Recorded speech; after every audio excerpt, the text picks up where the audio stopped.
Hello and welcome to The Industry, an Esports Insider podcast where I speak to people and personalities within the esports sector. I'm Tom Daniels, and in today's episode, which is actually our first of 2024, I'll be joined by Bayes Esports' CCO and Managing Director, Amir Mizaee, to discuss, esports and data. Alongside talking about the role data has in esports, we actually talk about how being a data company works within the esports ecosystem. This includes conversations such as working with tournament organizers, developing new products, and also the role of fan engagement and gambling in the scene. It's a great chat, so without further ado, let's jump into it. Amir, it's an absolute pleasure to have you on The Industry to talk about, esports data, the esports industry, a whole bunch of other stuff, but let's jump kind of straight into it first with a little bit about Bayes Esports in itself. It's a bit of an elevator pitch, I know, but how would you describe Bayes Esports for people who are unaware, and also what is your role at Bayes Esports? Thanks for having me. Very excited to be back here on the podcast. I'm Amir, Chief Commercial Officer and one of the managing directors at Bayes Esports. We're a Berlin-based company with about 70 employees. We specialize in esports data commercialization. So we're basically the guys that create a platform on which applications of any kind can leverage live match data that comes out of any professional esports matches, right? So we do this for the ESL Faceit Group. We do that for Blast. We're the ones or one of the companies that pioneered this in the space. We took Riot Games to market back in the day for League of Legends, and we're kind of expanding in this space as one of the market leaders. Yeah, I think what's really fascinating about what Bayes do in general is the mixture of that data and commercialization, right? And building those things together into a platform. And I guess this kind of leads on to like the first topic that I wanted to actually mention, which is about like the commercialization in the esports industry and how things have developed. Like with Bayes being, involved in that space, how have you found that ecosystem change, especially within like the last couple of years? Yeah, I think esports had a bit of a gold rush in many ways. So esports is a global phenomenon that grew unlike any other in the space. Viewerships, totaling in the hundreds of millions globally, really, and kind of the only place these days where you can reach significant amounts of people under age 35, I would say, up to 40 as the core target group. There's actually, the core target group, which is a misconception, is not teenagers. It's really people aged 25 to 40 that have been gamers before.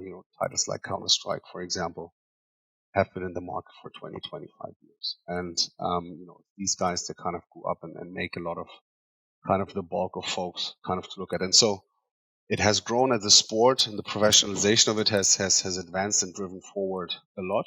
I myself have a background in classic tech. I spent about 6 years in business development at Google as a company, and I was at the company 2011 to 2017. It was kind of the core of when the tech companies kind of came up and decided to do everything themselves, right? So, Google, starting with search and starting with ads and then going to YouTube and so on, at some point went to do kind of balloons that transmitted internet to somewhere in the desert, as well as self-driving cars and a billion other things that had nothing to do with that anymore. And it's a little bit of like what it is like working, what we've seen in esports, right? So esports came up, and then a lot of the game publishers, were kind of very bullish about kind of their esports and their league for their specific title, and kind of went out and tried to do a lot of things themselves until they saw that it had very little to do with their core business. So Bayes in itself, for example, is an outsourcing company in itself, right? So every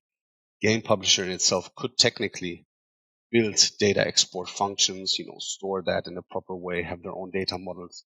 It's actually a topic that scales very well if you do it as part of a network, because we as Bayes, part of what our secret sauce is the data models that we have, our data platform that's ours, and of course the distribution. Any other game title or any other IP owner that comes onto the platform can immediately distribute to our network of about over 400 data consumers. So technically, you could do this yourself, but you outsource it to reach economies of scale, right? You don't want to develop. As we said, we're a company of 60, 70 people. A company like Sportradar that's doing it for the traditional sports space has about 3,500 employees. right? This is our joint venture partner. We do the esports commercialization exclusively for both companies. They do traditional sports. So, and within that, you find analogies for all kinds of industry, of ecosystem parts in esports as well. And majorly that goes for kind of running the tournaments, being the tournament organizer, being the commercializer of both the IP in terms of events and everything that goes around it, from media rights to sponsorships and so on, all the way to the data rights. And now I think, as we've seen tech getting a bit of a reality check, we're seeing the same thing, I feel, coming to game publishers. And we're seeing these guys looking a lot more at their bottom line. I think still, I always call it the identity crisis of esports commercialization as a general notion. The let's say the a bit of the issue that we're seeing is that esports as such, while it creates longevity for the title, while it creates engagement, it basically creates the idols that everybody wants to reach towards. Counter-Strike is a game that's 25 years old, and still it is the most played and most watched esport in the world, right? And there's a lot more younger titles, better looking titles and so on, even with CS2 coming out. But that has just kind of, through the esports itself, and only through the esports, maintained itself over such a long time. So big companies think a lot in terms of profit centers. Esport as a profit center produces a lot of cost versus the revenue that's directly attributable to that. And so we're in a process where we see that a lot of game publishers are starting to give away more, let's say, of responsibility of operational overload back to companies like us, companies like the ESL Faceit Group, Blast, who's our partner, and a bunch of the other ones that now are in the mid-tier tournament organizers, or TOs, as we say. So we're seeing that, game publishers try to get leaner again, and we're seeing that the service infrastructure around that becomes more, let's say, again, gets accelerates, further, and gets to do more of the business. So would you say that actually by this trend of kind of big publishers and game publishers branching out into other third-party operators, whether it be the most obvious one is like tournament organizers, right? That's one which has been very Yeah. common for a while, but Yeah. actually seeing for likes of data companies Yeah. and stuff like that actually become third-party operators of these events actually will help with commercialization, because there are more avenues because they're more specialists for that sector. This is absolutely correct, and you see that a lot of the, you always have to ask what is kind of a unique in selling.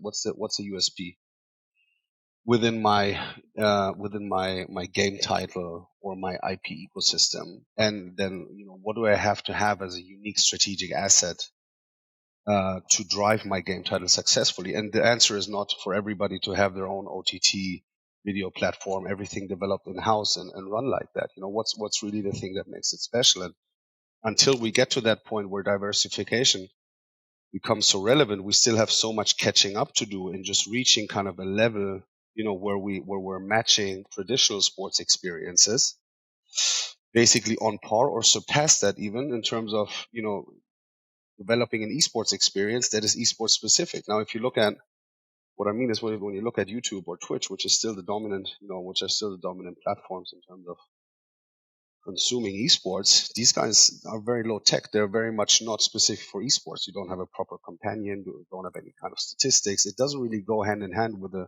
more techie, nerdy crowd that esports produces, where I sit and I want to understand more of what's happening in the game. Who are the players? What are the highlights that these players had? I want to look at the videos without having to search through YouTube or looking at, hundreds of 3-hour clips to find that one headshot that I really like. So to do that, you need all these specialist tech companies that can actually then collaborate. Data is one of the aspects that is kind of underlying. This is why we have so many touch points basically on every side of the ecosystem, be that from the TO himself, like collecting the data, back to the professional teams providing that. I think we wanted to touch on the live data port later that we pioneered for Riot Games, back in the day.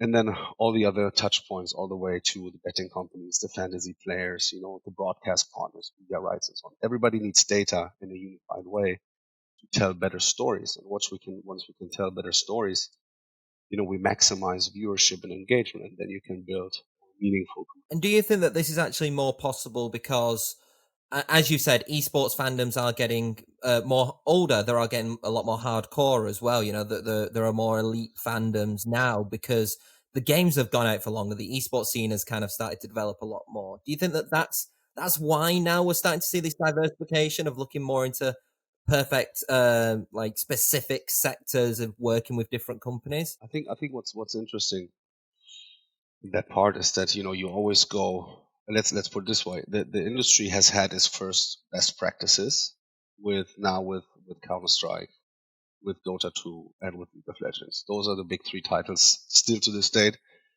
that have the largest fan base, the largest viewership, and so on. In many ways, or at least that are relevant for esports. You have something like Fortnite, for example, that has lots of players that is less usable for an esport, for example, because of the battle royale kind of format and the younger target group that goes into it. But it's these the communities have very organically and without pressure grown a lot by themselves again over the last 15 to 25 years and had a lot of time to shape themselves. What you're seeing now is that game publishers all over the world are trying to replicate that, including somebody like Riot that is still trying to do that for Valorant, for example. Everybody is seeing that it's really hard to do that, like to drive, especially in an ecosystem that is developing so many new game titles day by day. To kind of find your niche, find your basically go for like fight for that share of players and viewers, so to say. So driving for a more user centric experience in many ways, be that the game or be that in media or consumption or be that the influencers and the content creators and so on and so forth. It's the game publishers are trying to diversify more, right? And that kind of goes a little bit against, which is the schizophrenic part about it, against the cost cutting aspect of where they're trying to head, right? So on the one side, they want their esports to be good and they understand that there's value, but the other side is that it's hard for them to control and do on point if they don't work with a specialist that help them get there, because a game publisher it's not a game publisher's business, funny as it sounds, to export data, for example. It's just one example, right? I'm not even talking about creating all these events of where 15,000 or 20,000 people come together in the Lanxess Arena for IEM Cologne, right? So there's so much complexity that kind of goes into every segment of the business, that is not native to developing a game, right? Even something like exporting data is maybe priority 8, in the backlog of developing and launching a game title. I guess it'd be good at this point to actually mention some of the products that Bayes actually have, just for an example of how these can help with the commercialization and the esports data commercialization. Because I think initially, from at least from what I get, I think a lot of people automatically think data company and gambling. But it's a lot more than that, right? And I know obviously we'll talk about betting a little bit later on, but Yeah. what other kind of different projects or products is there that can kind of use data to actually commercialize tournaments, game publishers, tournament operators, even Yeah. teams? We talk about what we do in 3 buckets. The one is to collect data and manage data as a whole, right? That can be live data. This is kind of a bit of the secret sauce, be that through an API or be that through a parser. For us to have our own data model and being kind of leading in live data collection from licensed content is one thing. Then collecting all the historic data from that game title, for example, is the other. Storing that in a format that can be accessed easily, including the data files, including the video files that kind of go along with it. That already is something that is something that we're teaching game publishers and also TOs. That this is kind of where we come in. If you talk about any market participant, it goes from I'm not joking. It goes from having data and video files. If there's data and video files somewhere on a Google Drive, all the way to having it outsourced on another video platform, you kind of access anything from accessible or searchable for any marketing team that might want to use this, right? I always like to talk about football. Like, I mean, what's football without the top 10 goals of Messi, right? Or how are you going to do that, right? If this thing changes, or anything that you want to tell in terms of leading up to a story, Cristiano Ronaldo playing Messi somewhere, you want to see the highlights of the last 5 matches, and you have to go search your Google Drive every time you do.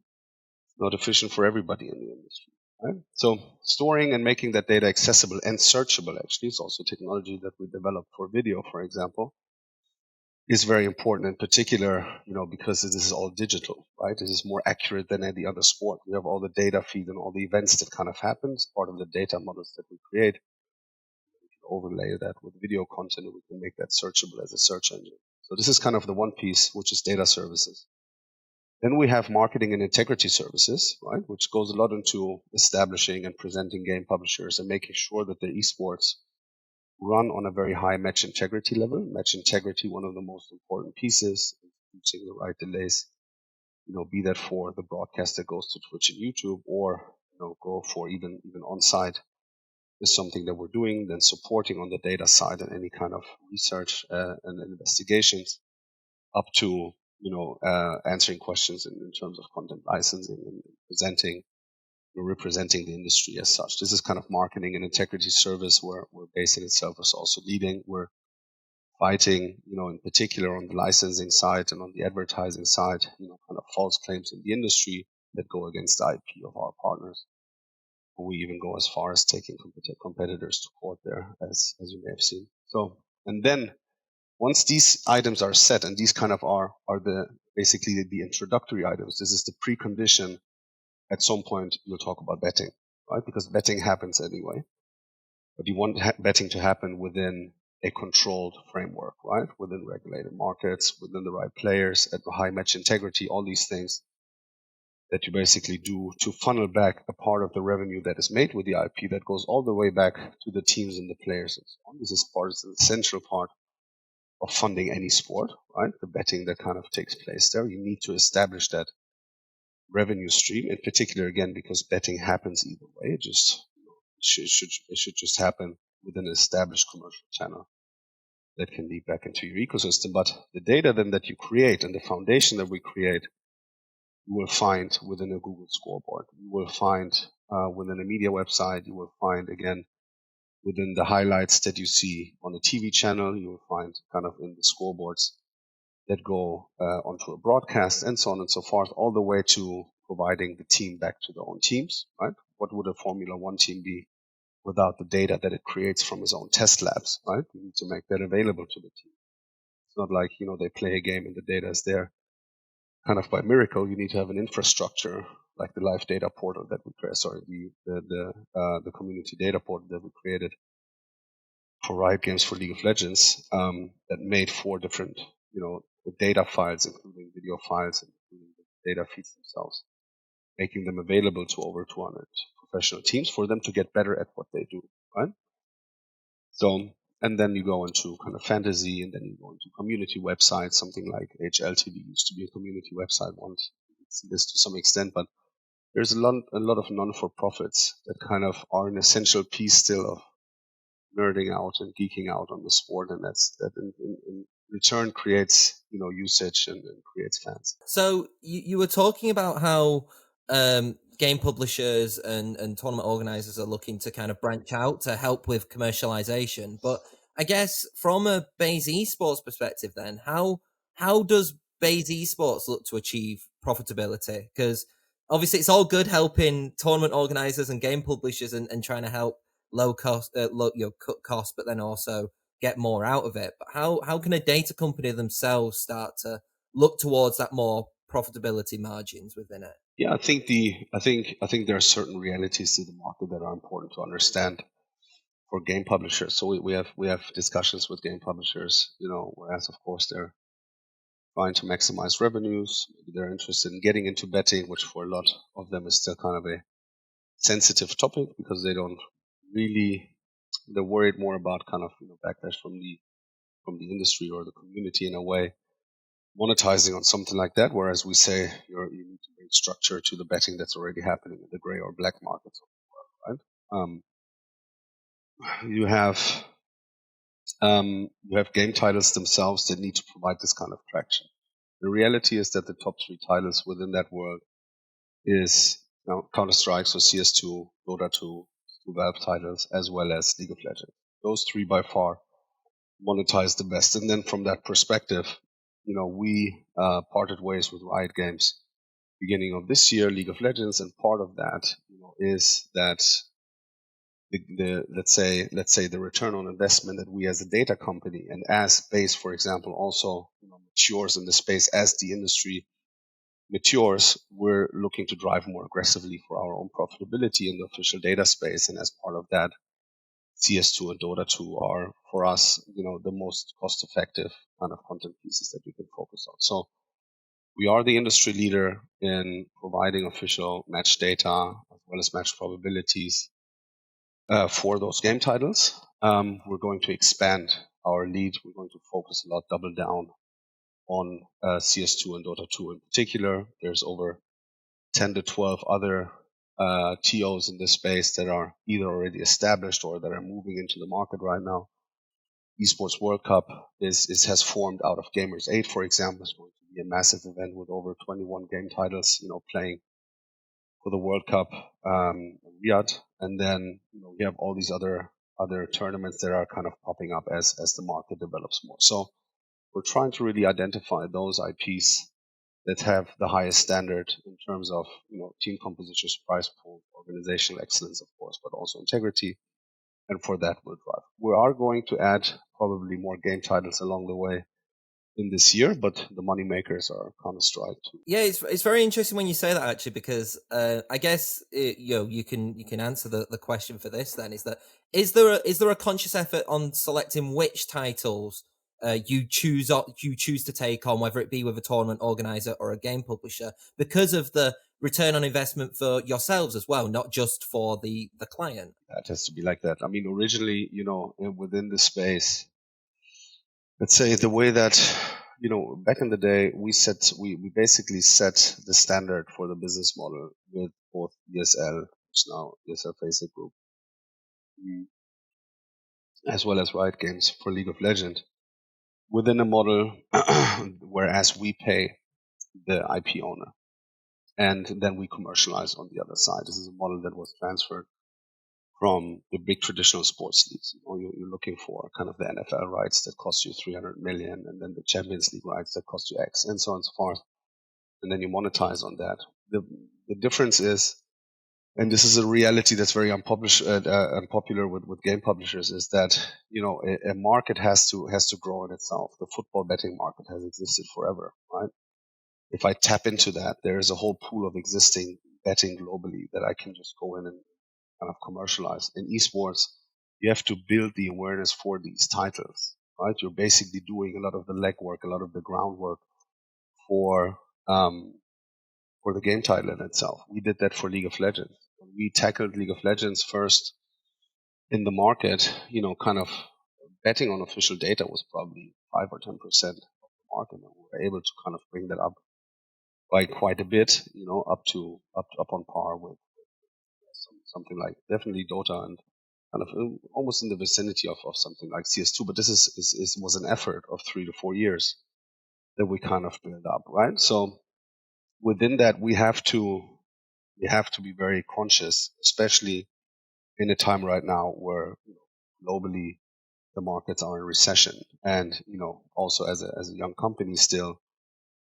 anything that you have in terms of kind of funding stories and equity stories now centers more around profitability. And we're looking to achieve that this year by kind of condensing to the things that we know work and taking on maybe a few of the other pieces that we know provide great reach. Like, for example, there are a bunch of maybe mobile titles and titles that you'll see in the Asian space that are now moving over to being more popular in the Western markets where also betting is more allowed. But yeah, 90% of revenues are still being made with betting, so you need to kind of figure out what titles are relevant as in global perspective, but even more so, of course, in those markets that are legal, white, and regulated. Yeah, I'm going to talk about betting in a little second.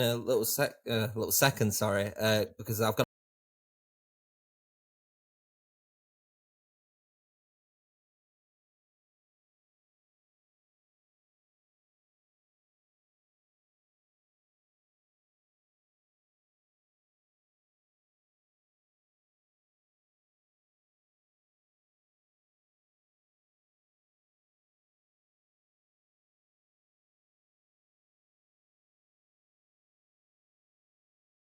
it to other individuals, whether it be your partners of bookmakers and other companies? How do these type of deals work? So I think just as a basic understanding, it's part of the space that we kind of maneuvered ourselves into, which is fairly interesting. So as I said, a lot more game publishers are outsourcing their league operations, right? And what that means is that running a league all year round, or running the events for an esport, basically within tournaments that run in qualifiers and then in finals throughout the year, is being given to third parties. These third parties, the two market leaders, are the ESL Faceit Group and Blast, and both of them are our exclusive partners. So we're kind of we're in a position where a lot more of the responsibility of the operational responsibility moves out.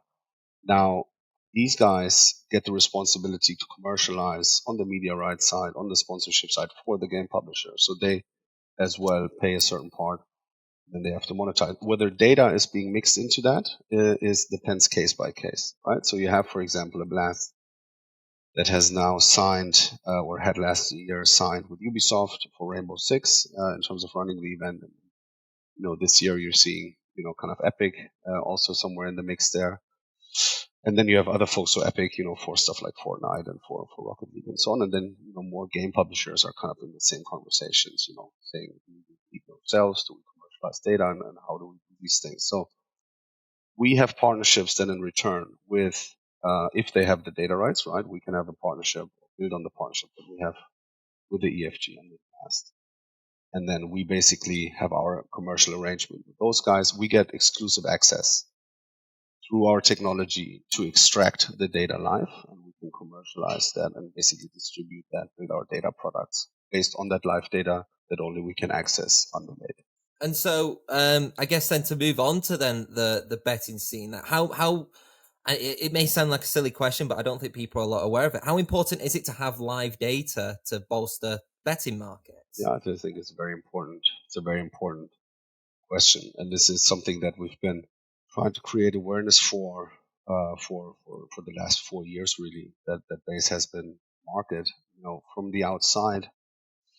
The unique piece about esports in particular, and it's different from T-sports, so from traditional sports, is that esports titles and esports matches need to be broadcasted with an integrity delay in place. That is because in most titles, you're not supposed to see where your opponent is. Right? You have something like Counter-Strike and so on. Like these titles are built within the context of you don't know where somebody else is. Different from football and basketball, right? And then on top, the data models that you're trying to collect to create match probabilities or odds are a lot more complex, right? All the way to sitting then within an ecosystem, tapping into the official data that allows for you to result the matches properly, right? You'll have to be in a place where you say, this is the outcome. And this is kind of how we go. So there's only a limited number of players really that drive the market in terms of having their own full stack esports product. And let that be maybe 20 companies in the market that take live match data, create their own probabilities, and kind of run their own odds and their own trading and so on. So basically run the whole piece end to end. Then there's those that do that as a service for others. Companies like our partners, Better, Data Bets, Pinnacle is one of those. There we go. Avios Cambi is also sitting there. So different from the regular kind of B2C clients that we have, like a GGBet or like a Bet365. These guys go and sell basically a data feed, but it's based on the same official data, right? And then you have a whole part of the industry that basically buys a data feed that is scraped off of somebody else's odds, right? And that isn't the best case. It's the practice, I think, of scraping a video feed that is public on Twitch and YouTube, which I just said is delayed by at least 25, 30 seconds up to 5 minutes, really. I think that we kind of very successfully pushed out on the market, and now you have like even companies like PandaScore who have on their website or advertising that they're doing kind of AI, data generations from public feeds and to generate live odds, which is in itself kind of a contradiction, right? You cannot use a delayed video feed and then produce live odds for the game, right? Those companies basically more kind of have focused a lot on scraping odds from other players, from other B2C companies, basically public websites, and then selling that as their own data feed, right? Maybe trading that in a way, trying to refine a second class product that is scraped from somebody else, not having proper access to kind of resulting data and so on and so forth. So you have to decide at some point, what camp you're in, right? The one piece kind of that we're promoting is be within the official realm, be part of the ecosystem, be part of the revenue stream that goes back to the community also. It's very, very important, right?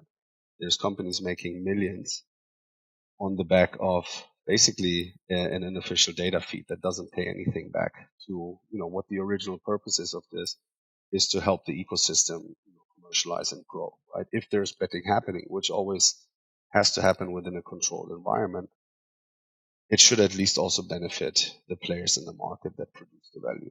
So, and then within that, it goes all the way into having risk on the product side, financial side, even regulatory side, where some companies say if you don't have any proper kind of official data as a base, or if you don't, or if you don't use official data for resulting, then you're not allowed to do that on your betting license. So few companies are aware of the differences, and this is kind of why we're kind of very vocal and out in the market pushing the narrative for official match data.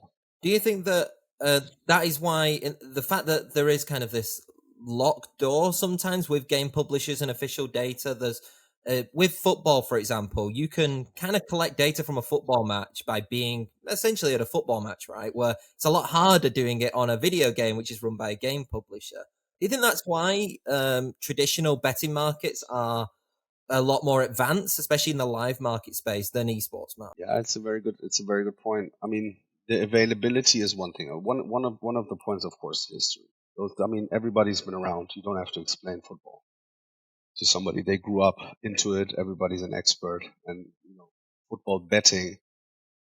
Funny as it is, if you talk about esports betting, a lot of people is I had a I had a part in a panel at a legal conference somewhere in Germany, regulators, with the government president on it. We would talk about esports betting, and the picture that folks had is that the esports fan is the 15-year-old sitting somewhere in the basement playing Counter-Strike, which is complete nonsense, right? So if you talk about football betting, that's all normal, right? You have Barcelona has like 1xBet even right in front of the jersey, and that's cool, right? But once it goes into esports, like, oh my God, our kids, which is far from the truth. As I just said, the core target group is 25 to 40 from that perspective. So, game publishers have to overcome this hurdle to kind of make that step and make the case for esports betting, putting out the offers so that people get used to having official offerings that are part of the ecosystem, driving the narrative forward. Football in traditional sports, yes, has had this culturally much more ingrained into the culture, and then yes, producing an offer for traditional sport is a lot easier than it is for esports. The data models are a lot simpler. There's no delays in place. If you look at, for example, what happened with the litigation that was between Sportradar and Genius, that was actually Sportradar sitting in the stadiums, not allowed or not licensed to do it and collecting data, basically through mobile phones from that perspective. So yeah, it's esports is its very own beast in a way, and it always comes back and dials back to understanding that betting is part of any sports ecosystem. It is happening from that side. It's a big and important part of a revenue stream. It needs to happen in a regulated way, and it's there to fund the community. And game publishers need to take a very active stance in treating it kind of with the importance and the respect that it is. Do you think that a lot of game publishers are starting to become a little bit more receptive to esports betting now, especially?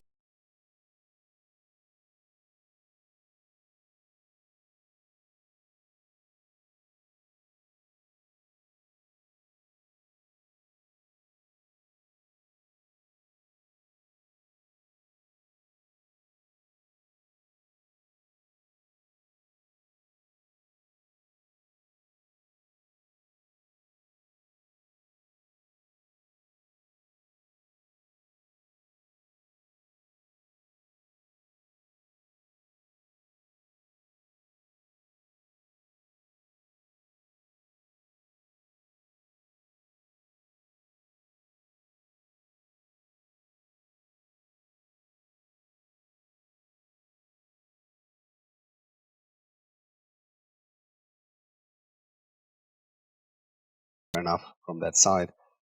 Other game publishers could do the same. I always say that folks should look for the experts in esports, whatever the part of the ecosystem that is, and work with them. And for a lot of game publishers, it is wise to give that to a TO, somebody like, be that EFG, be that Blast, or be that, somebody like a Nodwin that you have, or somebody like a Relog and other companies that have their regional specialties in particular in there. So as part of this, I think the awareness has grown that betting is a very significant revenue stream that is existing, right, somewhere in ecosystems, and it needs to be unlocked in one way or the other in an ecosystem where you're trying to have your esports units, kind of the cost center, starting to throw a profit at some point. Because in any sport, you have broadcast rights, aka media rights, and you have the sponsorship that goes in there. Then you have your merchandise and other rights sales and so on, and kind of the on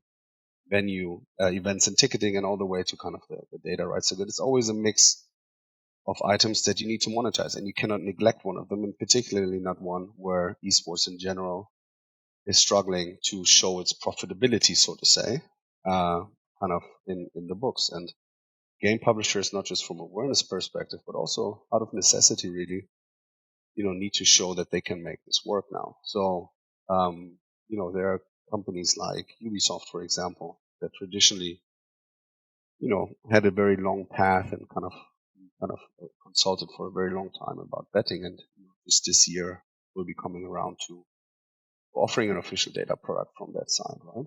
So you have folks that there's let's say this put it this way, the industry is in a position where it cannot ignore revenue, right? And there's nothing wrong about this. I feel it's I'm still trying to figure out why game publishers in many ways are so scared of the topic. So, as a couple final questions, then it kind of leads on to this. Like, do you think that is the way that the esports industry is going to go and develop in the future, being a little bit more receptive to other revenue opportunities? Or do you think there are other ways in which you think the overall esports industry is going to develop? I think overall it's about professionalization, right? It's about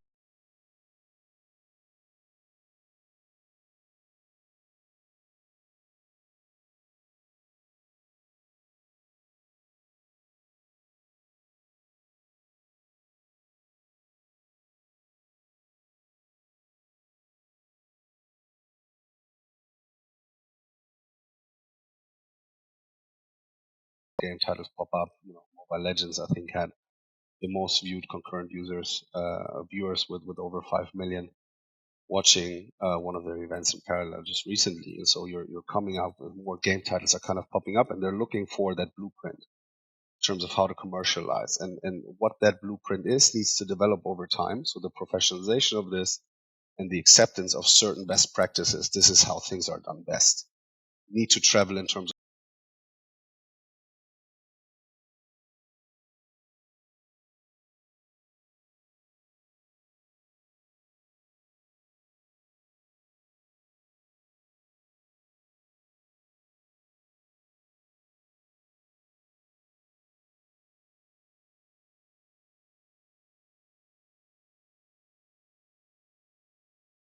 and now they're learning more about how to run it as a business. Right? So let's say that openness is starting to materialize.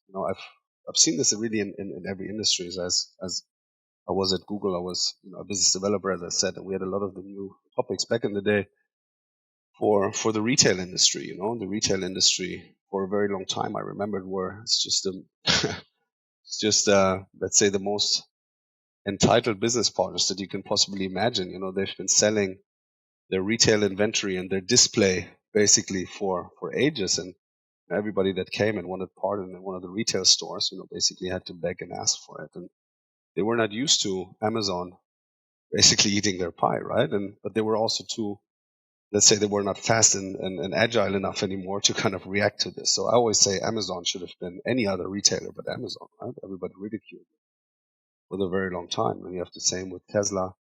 And you have the same in the travel space and so on. So everybody's going through that phase, and it's really going to be who recognizes and understands what their community works like, what their fan base thinks like, and what they want in terms of engagement, that will win in terms of what that is. And producing a good game is just one aspect of it. And a lot of folks are realizing that now, right? With so many new game titles flooding, it's really how you engage with your community that game publishers need to learn now. And again, if you're if you're content creators, right? I mean, it's a very interesting part is advertising to that target group that is esports now. I think again, somewhere around age 35 and so on.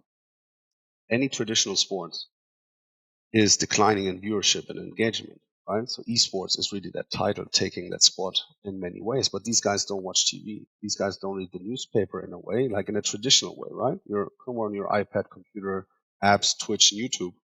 How do you advertise to those people? That's the space. If you don't learn that, also as a brand, to engage properly, then you will lose that target group. We could talk about how esports can be used as a marketing tool for probably a whole different podcast. Honestly, it's definitely a conversation which I love having. Anyway, I guess as a final question, I do want to bring it back to Bayes. Just is there anything that Bayes are looking forward to doing in 2024? Any projects that you're looking to work on, and what's kind of your ambitions for the end of for the beginning of the year to the end of the year? Yeah, so as I said, I mean, there's our ambitions are manifold. So from a base perspective, despite Riot going away, we'll have the most expansive, and the most profitable data catalog that we've ever had. So we're expanding in many ways. We're very excited about the data lineup that's kind of come out on top of what we have with BFG and Blast and so on and so forth. So absurdly, and this is something that we hadn't counted on ourselves in a way. Sometimes blessings come in disguise. We're very happy with that focus. We can come back to our clients now and produce an even more profitable data catalog at a better price for those folks. So driving this to market, driving for profitability, not just for us, but also for our clients is our number one priority right now. And we've invested heavily into a fully fledged data catalog, so basically product suite that can go toe to toe with what Sportradar and Genius have for traditional sports, and will drive a lot in terms of making it easier for betting operators to find the setup that they like, be that match data, be that match probabilities that we're selling and commercializing. It's a lot of the data science heavy lifting if you want to do your own trading and pricing, or be that kind of our odds platform, BotX, where we'll have probably around 4 to 5 different feeds to choose from within Q1. We want to make sure that everybody has the right kind of setup for them, and then on top of the services that we're bringing, the visualization, the widgets that we have, the video streams that you can kind of put next to it, like producing the perfect kind of betting experience on that side. So we've invested heavily and we're set up to take anyone's kind of betting experience to the next level. And then, of course, driving for the betting operators, trying to really establish community tools, proper data warehousing, making video content searchable, really serving that community more, and seeing what we can do in terms of changing the way that people consume their favorite esport, right? As I said again, it's the IP owner's responsibility to drive it.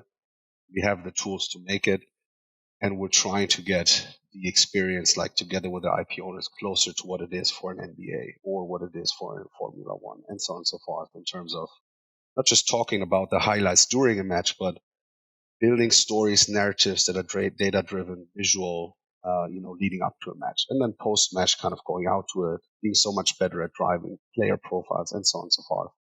Making really that video and data layer, making it ubiquitously available for everybody. I'm looking forward to seeing what these developments look like in 2024 and beyond. Amir, it's been an absolute pleasure speaking to you about data, the esports industry. We said at the beginning it'd be basically a bit of everything, but I've absolutely loved it. Do you have any final last words before we end the podcast? No, I just really appreciate the work you guys are doing. Honestly, you guys have been pushing hard on the side of providing visibility to us and to like-minded companies. We really appreciate it. And we're very happy to see where the esports industry is going. We're really hoping that everybody moves closer together and kind of increases their collaboration, because I think we're all pursuing the same goal here. So, Bayes is open for business and is really looking forward to engage with anybody that wants to learn more about how the industry works and what we can do for them. I don't think I could have ended it any better, honestly. Awesome. I think that was the perfect ending. Cheers, Tom. I appreciate it.